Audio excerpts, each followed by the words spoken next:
छत्तीसगढ़ में पहले चरण की 20 सीटों और मिजोरम की सभी 40 सीटों पर चुनाव प्रचार थम चुका है। दोनों राज्यों में मंगलवार यानी कल वोट डाले जाएंगे, जबकि मतगणना होगी 3 दिसंबर को। छत्तीसगढ़ के बस्तर, कांकेर, नारायणपुर, कोंडागांव, बीजापुर, अंतागढ़, जगदलपुर, चित्रकूट, दंतेवाड़ा, केशकाल, कोंटा, भानुप्रतापपुर, मोहल्ला, मानपुर, खुज्जी, डोंगरगांव, राजनांदगांव, डोंगरगढ़, खैरागढ़, कवर्धा और पंडरिया में कल वोट डाले जाएंगे।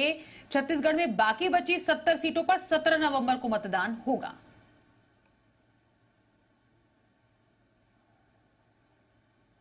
और हमारे साथ जी मीडिया संवाददाता सत्य प्रकाश है पूरी खबर में बातचीत करने के लिए। सत्य प्रकाश, तो सियासी पिच का जो सेमीफाइनल एक तरीके से कहा जा रहा है, उसकी शुरुआत कल से हो रही है।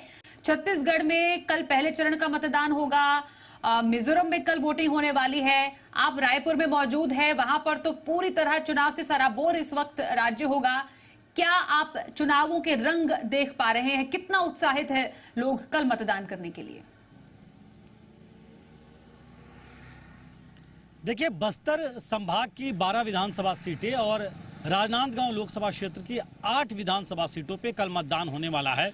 बस्तर संभाग की जो 12 विधानसभा सीटें हैं, उसमें करीब 600 ऐसे मतदान केंद्र हैं जो संवेदनशील और अति संवेदनशील की श्रेणी में आते हैं।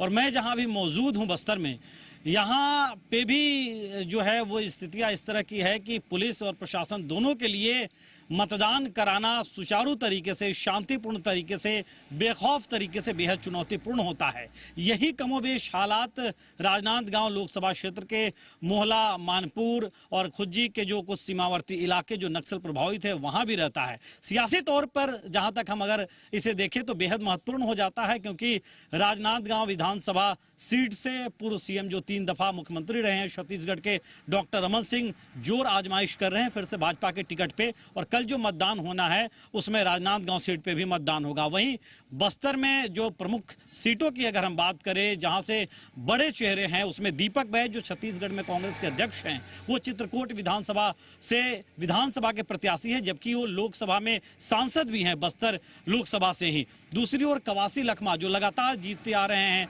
मंत्री हैं सूबे में, वो कोंटा से प्रत्याशी हैं। केदार कश्यप जो 2-3 दफा मंत्री रहे हैं, वो भाजपा से प्रत्याशी है नारायणपुर से। तो इस तरह से अगर हम देखें तो बस्तर और राजनांदगांव की जो 8 सीटें हैं, मतलब कुल मिलाकर इन 20 सीटों पे पहले चरण में मतदान होना है। और न सिर्फ सियासी तौर पे बल्कि लोकतंत्र के महापर्व में वोटर्स की कितनी भागीदारी रहती है उस हिसाब से भी बेहद महत्वपूर्ण है। जी बिल्कुल, तो ये आज की पूरी तैयारी हो चुकी है जैसे सत्य प्रकाश बता रहे हैं, और कल सुबह से मतदान का कार्यक्रम छत्तीसगढ़ में पहले चरण का होना शुरू हो जाएगा। धन्यवाद सत्य प्रकाश जानकारी के लिए।